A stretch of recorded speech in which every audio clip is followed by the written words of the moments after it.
All right. You may remember the actor Henry Winkler from playing Fonzi, probably one of the coolest characters on TV. Well, you probably didn't know that he struggled with dyslexia, and he had some real challenges as an actor and in the workplace. And of course, things are getting different in the workplace. We're much more aware of different challenges that people go through. We're much better able to accommodate them. Believe it or not, we've got a story that relates to one of our past topics, which is robots. We'll also talk about things with ChatGPT moving forward and turbocharging it, and also some ingredients in your food getting banned in California. This is the StreamLeader Report. Let's do a show. It's the StreamLeader Report Live Panel. Creators talking to creators. Raw, real, and unscripted. And sometimes they say the quiet part out loud.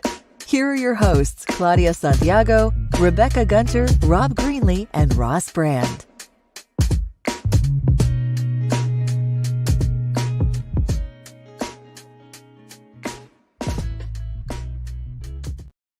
Hey gang, welcome to the StreamLeader Report. I'm Ross Brand. My show is the StreamLeader Report, and I'm joined by my co-host Rob Greenlee, host of Podcasting Tips with Rob Greenlee, Rebecca Gunter, the host of Business in the Raw, and Claudia Santiago from VIVA-LA-STAGE. So welcome everybody. We've got some great topics to talk about today, and we're going to start off with a story that Claudia came up with. Claudia, tell us about what you got. The Fonz. Hey. Hey. Wow. Yeah. I remember the Fonz and the Happy Days. What a great show that was. Hey. Yeah.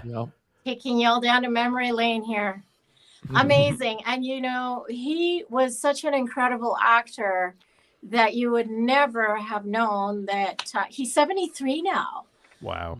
Yeah. And, he only found out that he had dyslexia, the dyslexia, when he was 31. Mm-hmm. So for much of his career,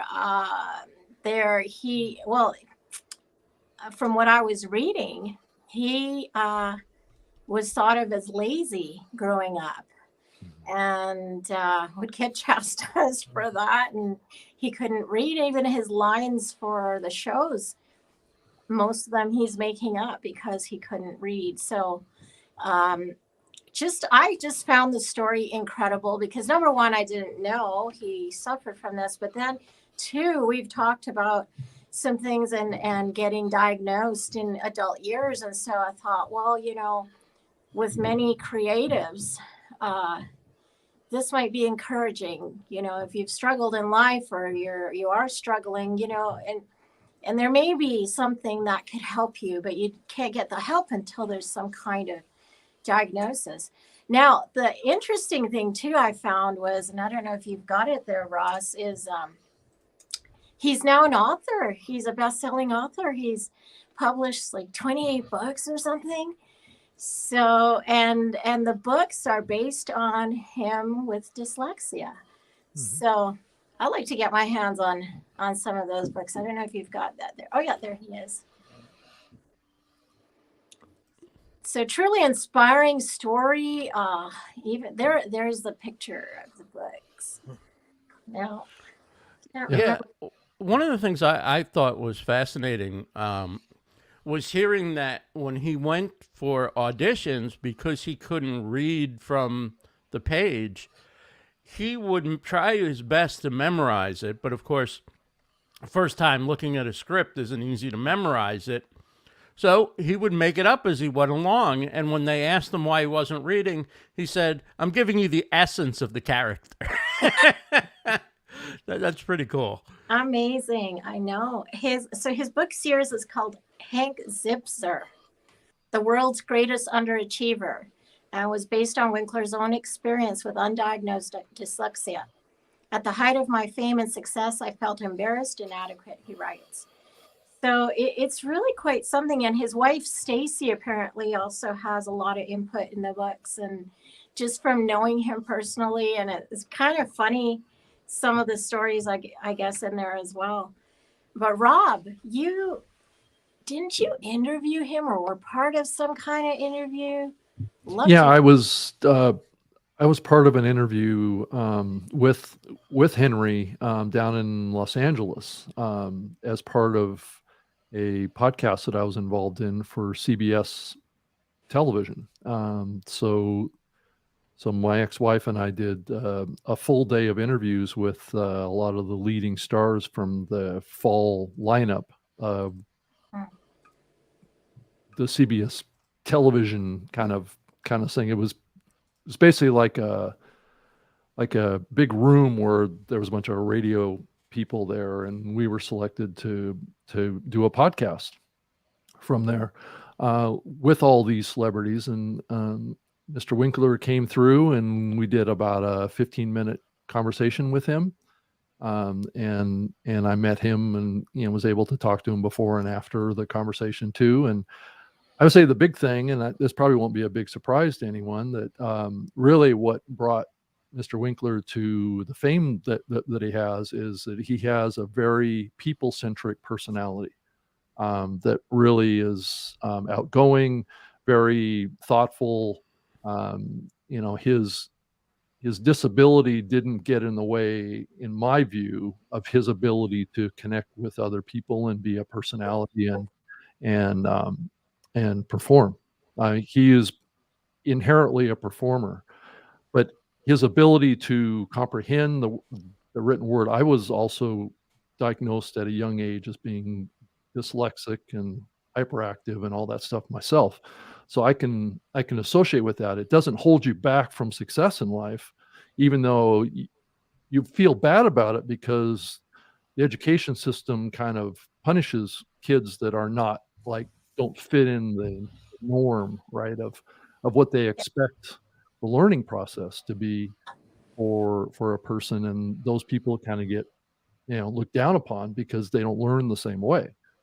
But I would say just my own personal experience with Henry Winkler is he's a very intelligent man. And I think that's a common thread across ADHD as well as dyslexic people, is that they're very intelligent people, just at what's happening in their brain. So there was some cause of this, and I'm not 100% sure that we know 100% what that is. I kind of have an inkling of what causes this, but it's very controversial.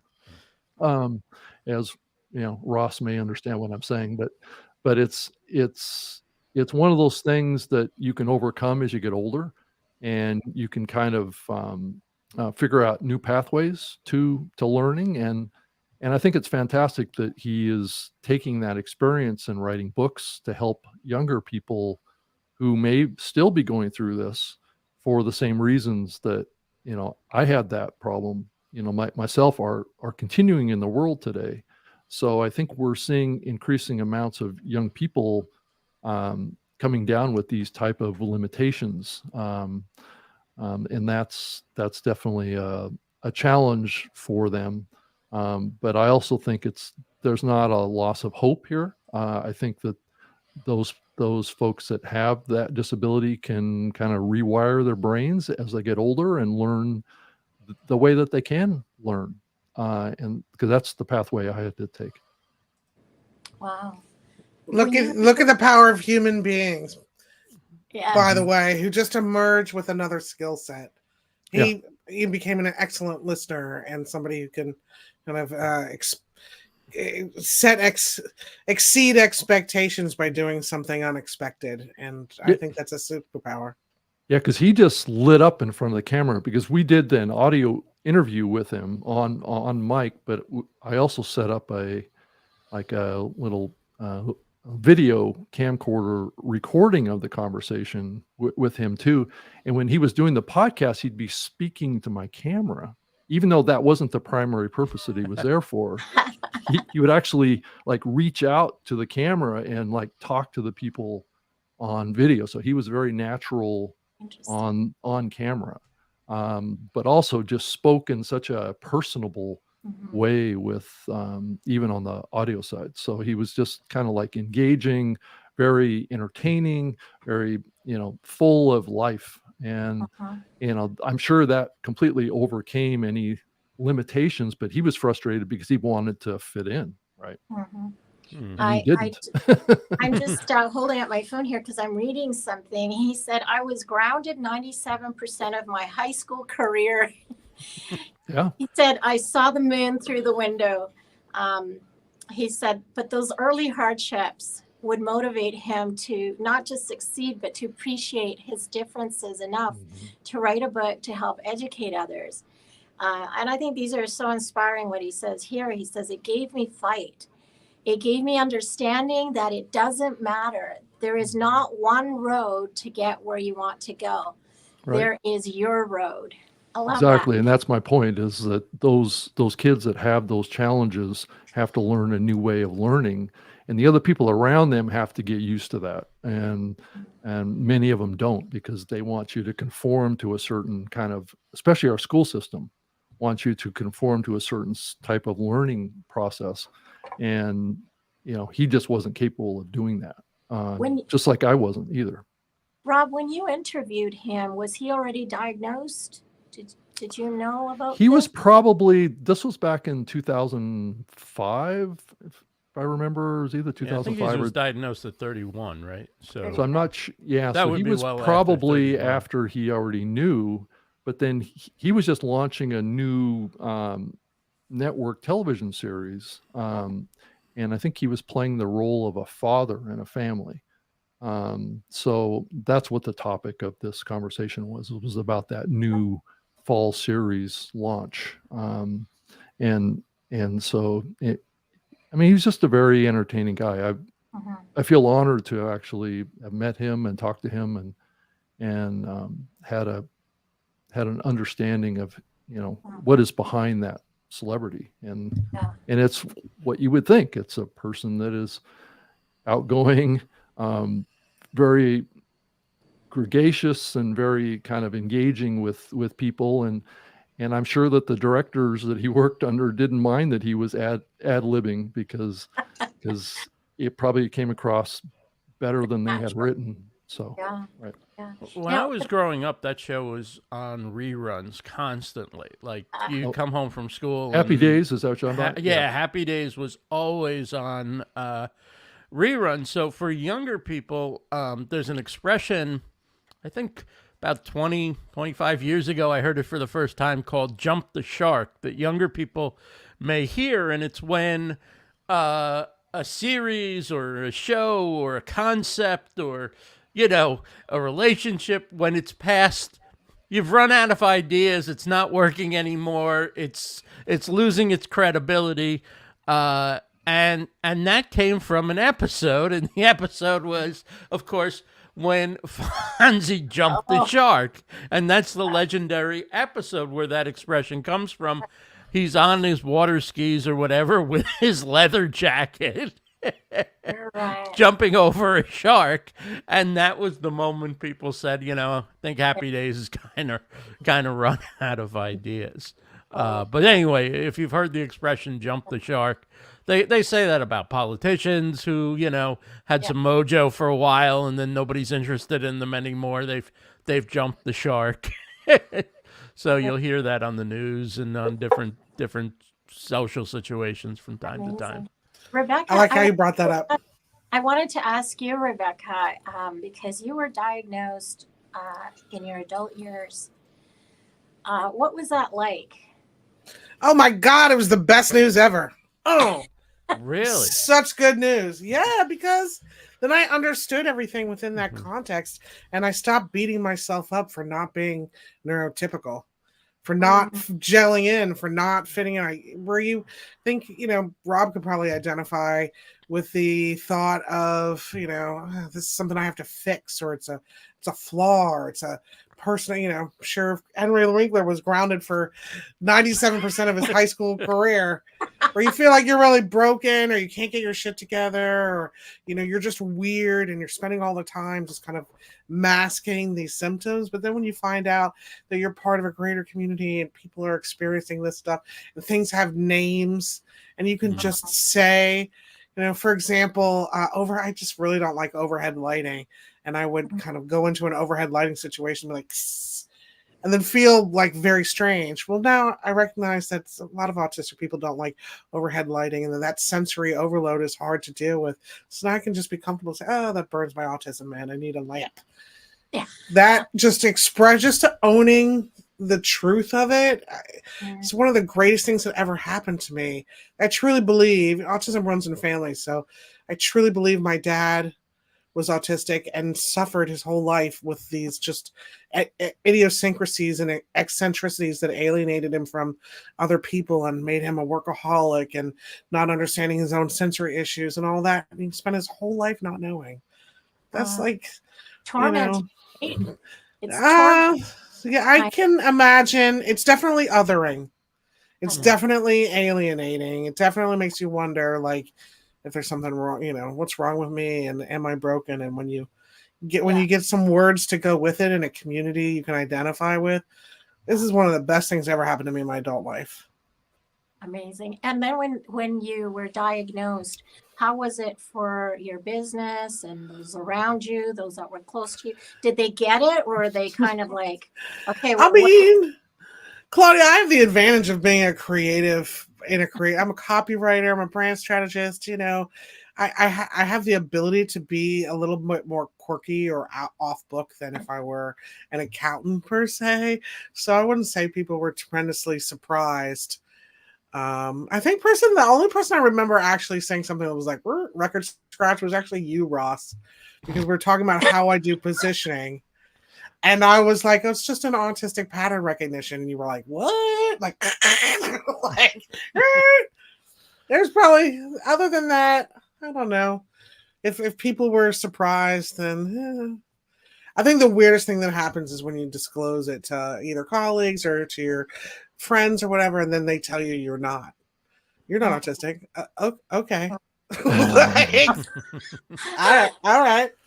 Well, this stuff, impacts millions of people, and a lot of people try to hide it because they think it's going to impact their careers or whatever. And it does. Yeah. So here's a photograph from the interview that I did with him. I'm actually sitting right next to the person on the right. I don't know which is my ex-wife. So amazing. That's awesome. You're right, Rob. People do suffer from feeling like they've got to mask or hide it. And if I had a magic wand, it would be to allow people to really see that it's a superpower. ADHD is a superpower. You're solving problems in a way that no one else is thinking of. So framing it like a superpower, framing it like an advantage. Yeah. Oh man, pattern recognition sure is convenient when you're thinking about marketing. Sure, it's convenient. So yeah. I would celebrate it. That's my wish for the world. Well, Merry Christmas. when I was growing up, we didn't have, at least I never heard until I was probably in my 20s or 30s, the term introvert and what that meant. And so it was always strange because, like, when I was in college, Thursday, Friday, and Saturday, all my friends wanted to go out, be social, go to parties, do things. And I would go on Thursday, but then I would want to stay in on Friday, and then I would go again on Saturday maybe. And they didn't understand why I was willing to give up a weekend night. And to me, it was like, as an introvert, okay, if I was out socializing on Thursday, like, I got my fill. Like, I didn't want, if I, like, and being in a fraternity, we would have, like, we'd all go to the football game together, and then we would have, like, a happy hour where, we'd open the house to, like, all these, different groups from campus, and then there'd be, like, I might hit one or two of the three things, but not, like, constantly engaged in everything from the beginning till the end. I would just need a break, and I would need to do something else or some time alone or whatever. And I didn't understand what that was. And it was sort of like, my friends were sort of like, you go into these stages where you're like, you don't want to be around anybody, or we think you don't like being here or whatever. It's like, no, I don't have the same tolerance for, that Social type anxiety of would hit busy, you also? loud, chaotic, like I Yeah. want my own time. I need to like process what just happened. Yeah, and did social anxiety hit you if you hit a threshold? Yeah. If I hit a threshold, it became uncomfortable. It's sort Yeah. of like my mind's trying to like lift Catch up. itself out of there and like, Yeah. Know my thyself. my challenge came where a lot of times if I was out performing and out in public and doing my job, so to speak, I would be slapped on with a label that you're an extrovert, and then sometimes those that were introverts, I hate to say it, but sometimes they would loathe the extrovert. You know what I mean? Now, the thing is, I always got slapped with that label, but I'm not an extrovert. My extrovert comes out when I'm on stage, when I have to do things, when I'm in. But then actually, usually if I'm on tour, or whatever, like those that really know me, they know I will cave when I get back. I've had enough of people and I can only handle so much. And I actually work in quiet most of my time. So I'm I had a mentor once say to me, he's an amazing business entrepreneur. And he said, Claudia, you're like right brain, left brain. You have this creative thing, but then you have this innate way of organizing things and So I'm kind of more of an ambivert. And that extrovert comes out only when it needs to. In fact, but yeah, so I mean, my challenge was people were always labeling me. And I hated that after a while because it didn't, like, I listened to that too much and it didn't let me be who I really am until I really discovered how Claudia is wired and how that comes out in different situations. So anyway, but no, this is all amazing topics. And I was just so intrigued by Henry Winkler and his latter years and how he's just producing books and like, go dude. Yeah. Let's say a quick hello to some of our friends in the chat. Bruce McKay is here. Juan Santiago. Dr. Stewart is here. And Beauty Bubble mentions that it is episode 25 of the StreamLeader Report, which she says is an achievement in itself. I'm very proud that the StreamLeader Report has remained a consistent voice in these hectic and unusual times. And thank you to Beauty Bubble, of course, for being there all along the way. And our next story, we're going to go back to the robots.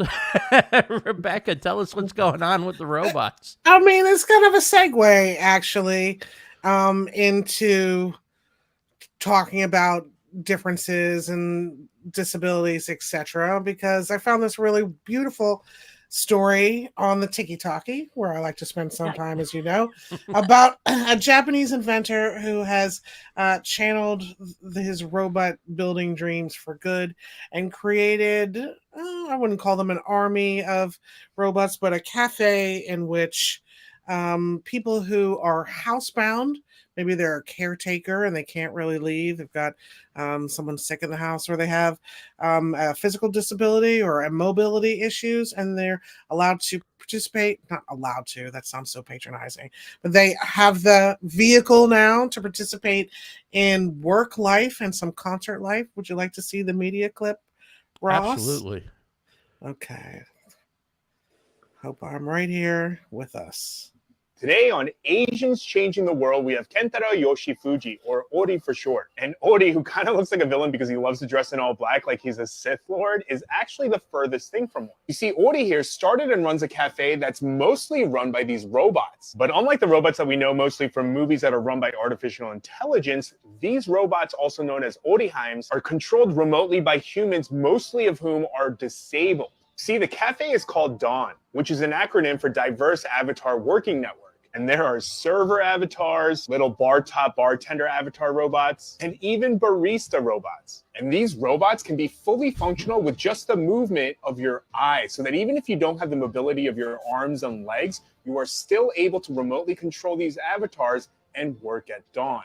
And spoiler alert, Ori doesn't just own Dawn Cafe, he's actually the inventor of these avatar robots. You see, his company Ori Laboratories has one mission: to eliminate loneliness from the human race. And he has been searching for ways to create a society where people can meet, work, and live like oneself, even if one is bedridden or housebound. You see, Ori couldn't physically attend school between the ages of 10 to 14 years old for medical reasons. And instead of allowing that to become his origin story for his villain arc, he instead decided to spend his time inventing a balancing mechanism for electronic wheelchairs. And fast forward to when Ori becomes an adult, one of his closest friends gets a terminal disease that makes him bedridden, at which point his friend tells him that the biggest pain being bedridden is the fact that he is just so lonely, which reminded Ori of the days that he was housebound when he was sick during school. So he founded Ori Laboratories and invented these Oriheims. And these Oriheims are not just being utilized inside a Dawn Cafe, but they're actually starting to be used in other industries and in personal life throughout Japan, allowing people who are not only disabled, but also housebound to be able to work remotely and take part in life outside of their home. For instance, in 2019, a 60-year-old girl who was born with congenital myopathy, which made it hard for her to be able to move her arms and legs, was able to remotely attend a pop concert and control the robot's arms and movements and reactions from her bed. You see, Ori believes that in a time where people are living longer than ever, that we will all be bedridden at one point, which is true. At some level, most of us are pre-disabled, which essentially means that if we have the privilege of living long enough, we will all encounter some level of disability in our lives. Dawn Cafe alone employs over 70 pilots, ranging from quadriplegics to caregivers who are homebound and unable to leave freely. So to be able to eat at Dawn Cafe inside of the diner, you have to make a reservation, and it's a fixed price of just under $30 US, which includes a dish and a beverage. You can also drink at their bar without a reservation, or get coffee drinks from the barista without a reservation. And they have a pretty decent menu, ranging from sandwiches to curry to Wagyu Hamburg steaks, kids menus, and even desserts. So if you are in Japan, make sure you go support them.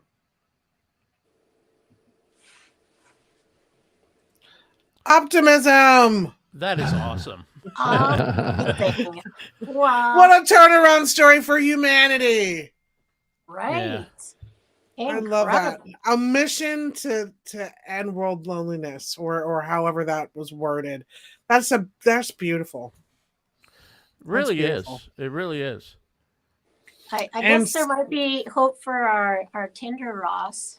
Oh my God, girl! No, she didn't. Hey, I'm still on it. So I stay home and just send the robot out wherever. Look, you go out on Thursday night. The robot goes out Friday night. There you go. You come back out Saturday night, so you can, get your alone time without We'll missing out. develop the extrovert Tinder Ross. All right. Sounds like fun. So California just banned 4 ingredients used in thousands of candies, cereals, and sodas. Rob, do you want to take that one? Yeah, it's an interesting kind of story around a couple of different areas, but I think that the big takeaway is that government is getting involved in making a decision and making kind of legislation to limit the use by the food manufacturers of certain type of ingredients, right? So you think about, I think increasingly we're hearing stories about these food companies using ingredients that maybe aren't healthy for us. And as we, continue to trust the food manufacturers, maybe that trust is a little unfounded. So I think it is a positive kind of move here, is that the government does need to kind of look out for us, because these food manufacturers out there are really in business to make money, right? And they're in business to use ingredients that will keep us buying their product, right? With maybe a little less regard for our human health. So I think that's really, what you could take away from this. My only observation, because they did, in this particular legislation that has been, it's called the California Food Safety Act, into law, is that it would ban titanium dioxide, red dye number 3, potassium bromate, and peropyloparabens, which is a kind of a mouthful to say, which I'm not exactly sure what that is, and then bromated vegetable oil, which is kind of interesting because all vegetable oil is actually unhealthy for humans. But that's a whole nother conversation. But it's interesting that this bill has been proposed, and I think that the government and the FDA really needs to be involved in this, which is a little bit surprising that it would take separate legislation by the state of California to start looking at this. I would think this is in the realm of the Food and Drug Administration, right? To look over food ingredients and say, look at the studies and the research to say maybe these ingredients are unhealthy for humans. Now, they may be more profitable to use for the food companies, but somehow we need to look out for human health here too. Because a lot of people will just blindly trust that what they're eating is harmless and not even read the ingredient label. So that's kind of my take from this. I hope we see kind of more of this, but I'm hoping that it will come from the FDA and not necessarily from individual states. Well, Tony says California never had a thought they didn't codify, or legislate, which is absolutely true, and there's a lot of naughty stuff going on in California. However, in this case, I think they got it right. I mean, our food standards and what we tolerate in the U.S. are foods that are banned in Europe and sometimes in Asia and Africa and Latin America and across the world. And we have extremely lax standards on some of the ingredients we allow. And I would think if California bans it, then the rest of the country will benefit, being that California is such a large percentage of the population. It probably isn't worth it to manufacture, differently for California than the rest of the country. I would think, although they managed to manufacture differently for the U.S. versus the rest of the world, or at least versus Europe, which tends to have very, very stringent standards. So this is a good step in the right direction. There's no reason that companies should be able to put in food. There are enough natural ingredients that are harmful, let alone toxic chemicals that, clearly are dangerous. And if they're in there, it's only because it makes the food look more attractive, it makes it cheaper to make, or it makes it, there's something addictive about that substance that makes you want to come back and back and back. There's a reason that it's there, but it's not for the benefit of the consumer. I also, my little conspiracy theorist goes hog wild thinking about how the money's in the medicine, baby. So if our food makes us sick, it throws us into the healthcare system and brings all that financial extrapolation into play. So I don't know that the food and drug part are two separate entities in this situation. I smell nefariousness afoot more than just cheaper to produce. Well, that could be. There's no question about that. I mean, but it also was shocking to me, and I think one of the justifications that they used for this legislation is that these particular chemicals that they've identified are linked to cancer causing. But what I've learned is that there's a lot of other ingredients that are cancer causing that weren't on this list, and the biggest one is sugar. It's not necessarily always the cause, but it cancer cells have been, and the studies have shown this, are fueled by glucose. So those that have high levels of glucose in their blood are more likely to have fast-growing cancer cells. So it's just one of those things that I didn't see anything mentioned in here about really probably the number one most dangerous chemical in our foods, and that's granulated sugar. So. Agreed. And Sugar. Go ahead, Rebecca. Sorry. I was just going to say, sugar is is just as egregious as the street drug dealer on the corner, baby. Yeah. Yeah. And it's when you talk about something that makes food addicting, makes you want to eat more, gives you That's a sugar. sensation because we're biologically predetermined or whatever that, something sweet, there's food, like it's sort of the reward center goes off for a second. And so a lot of times when you eat out, you go to restaurants, whatever, such a heavy hand with the sugar because they want you to get that little sugar rush and go, what a great time I had. What great food, and a lot of times it's sugar and salt that they're doing it and unhealthy fats like vegetable oils and things like that. Yep. And, while there's the danger of over regulating and over legislating, it's almost at the point where this is a national emergency or a national crisis, more so than, a lot of the other things that, government tackles with health and healthcare and whatever, that, maybe we need to regulate what restaurants use and, from things like seed oils to amounts of sugar, to amounts of salt, to,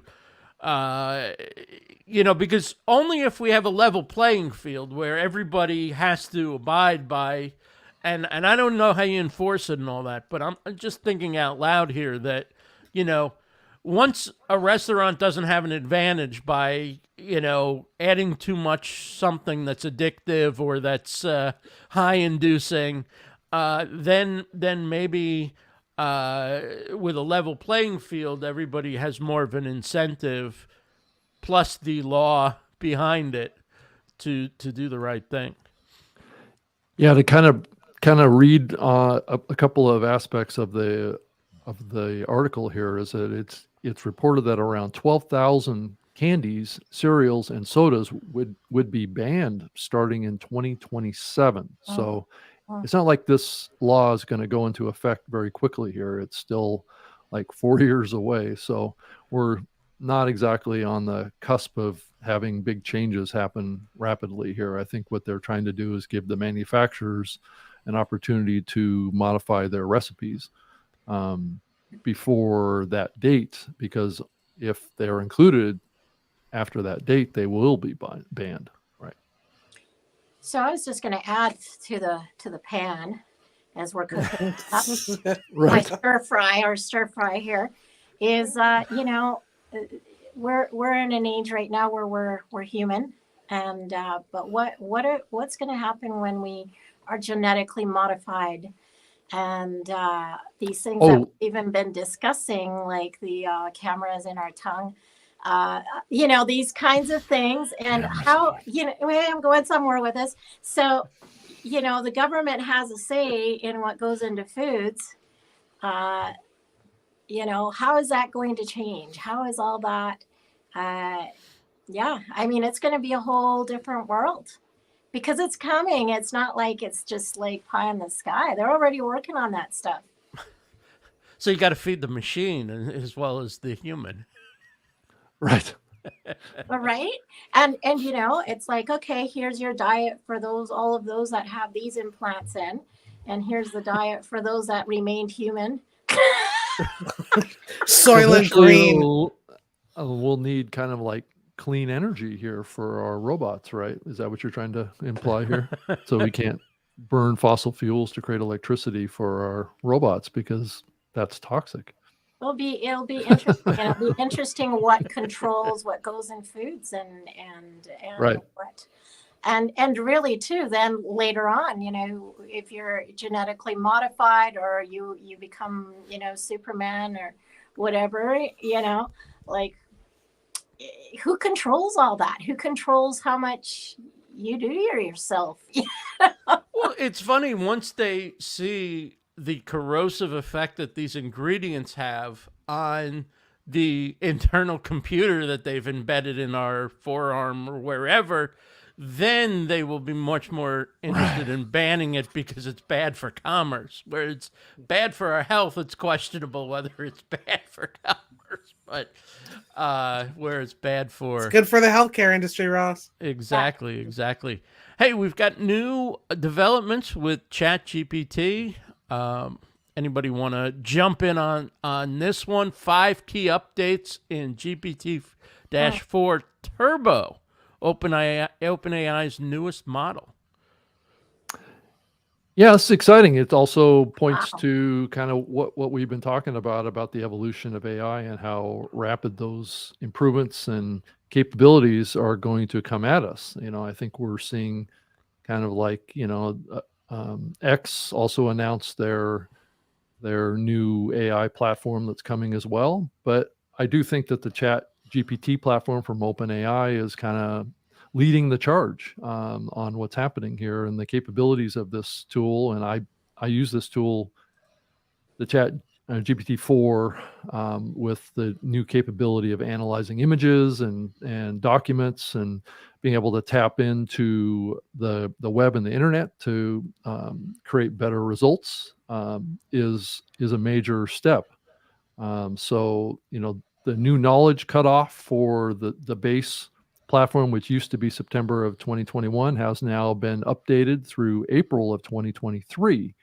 So we're getting close. So that was spring of this year. So as you can see, we're rapidly catching up to real time, but some queries will search the web to pull information like what Bing has been doing for many months now, and combining AI generated results with deeper context coming out of the current information that would be on the web and the internet.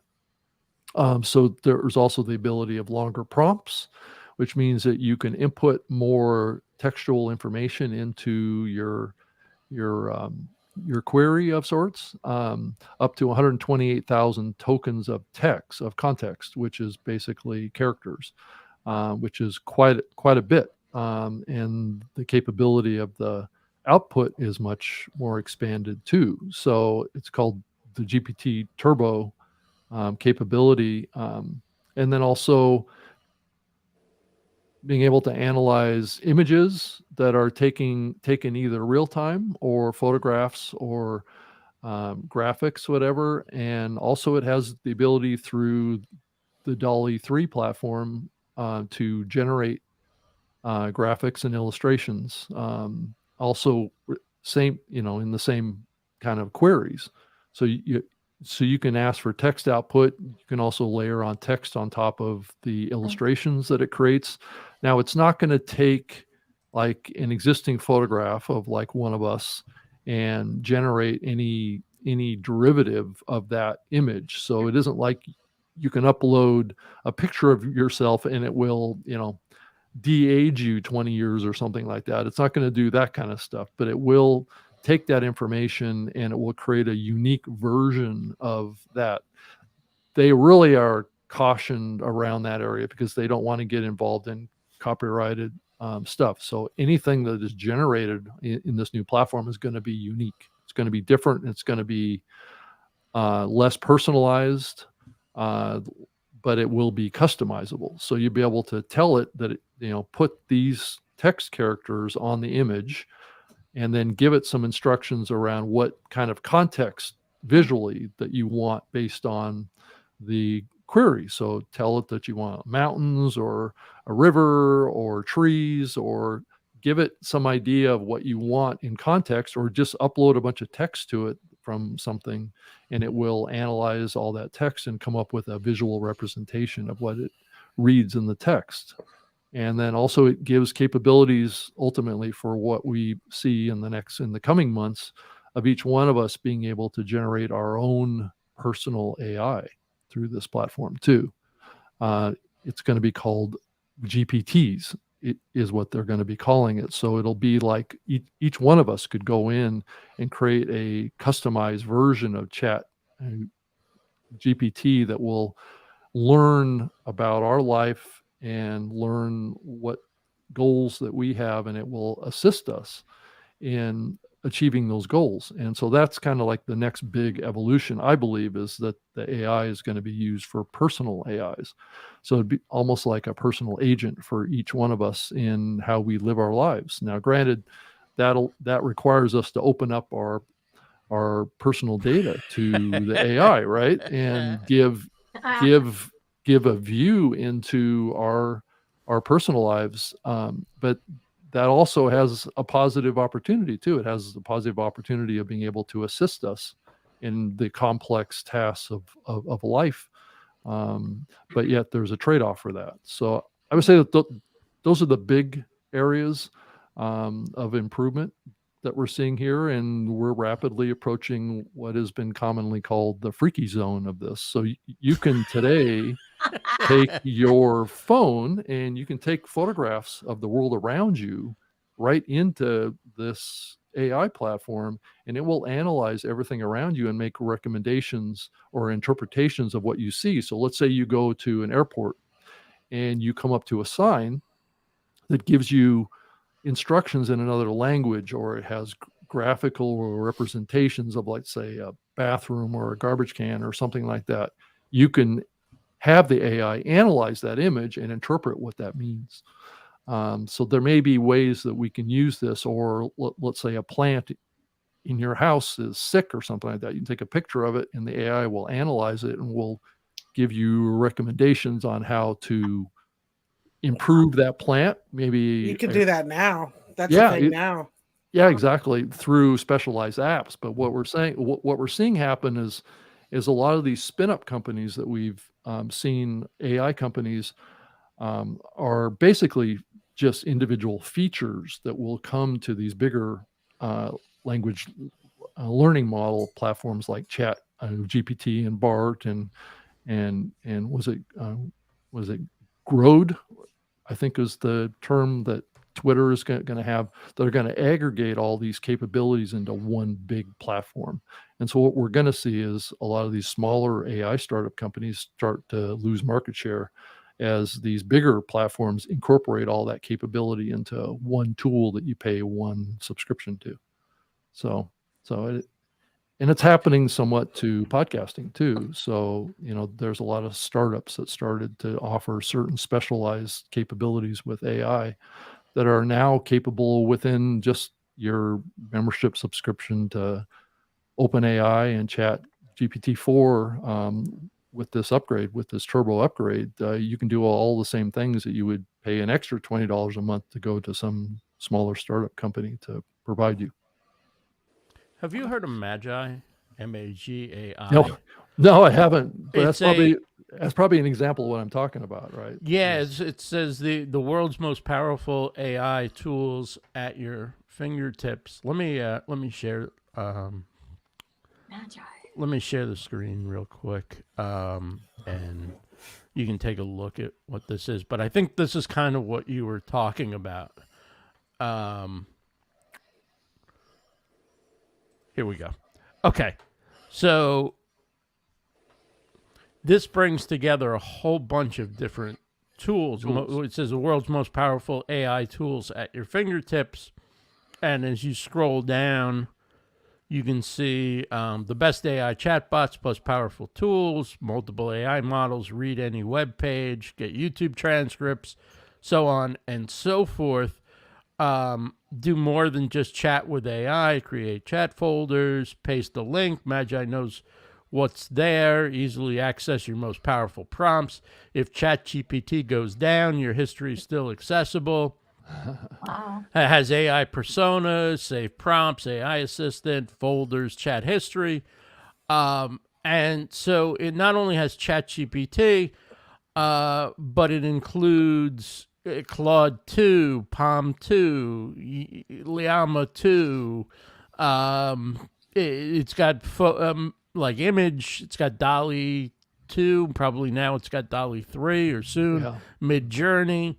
And you pay a price and you get access To all to of it in all one. those different things. Right. What's the price? That's a tough question because I think there's a monthly price, but some of the things are still add-ons. but I closed out the window before I could see. I've got it here. Personal is $9 a month. Then you go to professional, $29 a month. Professional plus $49 a month. Agency $79 a month. Agency plus $99 a month. Enterprise $149. So it goes up to $49. Quite a bit there. Yeah, Kim Reynolds had recommended it when I had her on a show. She's specializing right now in AI and marketing. So amazing. It's an example of, I think, where things are probably going based on what Rob was saying. Yeah. Yeah. Rob, do you think this is the end of the road for life coaches? I don't know. I think that those soft skills still have value. I'm not sure that the AI models have the ability to really represent human emotion and human trust and human connection at the level that humans can still provide. And I have a hard time thinking that AI will ever be able to achieve that entirely. I think humans trust humans more than humans trust machines, but I do think that those lines are getting closer together as these AI platforms become more human. So I think that's kind of the line here. I think the concept of artificial general intelligence is actually, I think the proper way of looking at that is I think closer to human intelligence. But I don't think that we're quite there yet. I think it's getting there, but I don't know that we're quite there yet. It's going to be interesting to see what, like maybe in 3 or 4 or 5 years, what a AGI robot looks like. And I do think that companies like Tesla are going to build that in, because if you look at the Tesla cars today, the 12.0 version of full self-driving is basically an AI artificial general intelligence platform that's based on vision and sensors, right? So that's the input that it uses to make determinations about the world. And if you think about how humans do that, we do the same thing. We have vision and senses that help us navigate the world and make decisions about the world. That's what this new model that the cars are going to have. And I've been hearing more talk about the Tesla vehicles having integrated AI into the car itself for the driver. So the driver will be monitored by visual cameras as well to determine, are you awake? Are you paying attention? Are you focused? Are you falling asleep? And the car may be able to take over driving if you doze off or something like that. Are you texting? Are you smoking a joint? Are you trying to eat a cheeseburger with one hand? Right. And at some police point behind you, Right. And at some point that car will just start driving for you. And you can start watching YouTube videos in the car while you're driving. So it's, I think that's kind of the evolution of this. Oh my God. Yeah, I'm going to be binge watching 24 episodes of the StreamLeader Report. I can tell you that. How about that, huh? That's exactly what's going to happen. Go right to the playlist and binge exactly. it all. Right. Right. You got that big screen in the car, so there's no reason why you can't just pop up a YouTube video and watch us talk nonsense. So right. Regarding life coaches, Beauty Bubble says the humane AI pin wearable may be allowing for a life coach to be accessed more easily for their clients. And she also says a joint and a cheeseburger, my girl. Well, with that, we're just about out of time. Rob, what do you have coming up on your StreamYard show tonight? Podcasting tips with Rob Greenlee. Well, this same topic, I'm going to have Larry Roberts on with the Red Hat Media folks. He's going to come on. He's built a reputation for having a strong kind of perspective on what's happening with AI too. And so that's going to be the topic of the show. And we're going to take questions. It's at 7 p.m. Eastern on the StreamYard channels. So it'll be live. So if you want to join us and interact and ask questions, and we're going to have a complete conversation about all this and how people can take advantage of it, or they can get freaked out by it. So are you going to raffle off any ducks? That's what. Well, of course we are. We're going to raffle off some ducks, maybe even a mug. Who knows? Oh my God. I want a duck. Binge YouTube, not sugar. What's going on in the stone fruit world? Thank you so much. We're wrapping up a 6-series mini-series episode on Stone Fruit Roll Up, in which business coach Jill Mokes is rewilding our entire business. And we've started live streaming our recording sessions for season 2 of Business in the Raw on Tuesdays at 10 o'clock at the Stone Fruit YouTube channel. You can get a fly on the wall perspective as we capture all that beautiful business building to turn it into season 2. 10 a.m. Eastern on Tuesdays, right? Yes, sir. Claudia, Thank you. VIVA-LA-STAGE. Yes. So now Claudia Santiago is developing some new tribute shows, and I'm excited about that.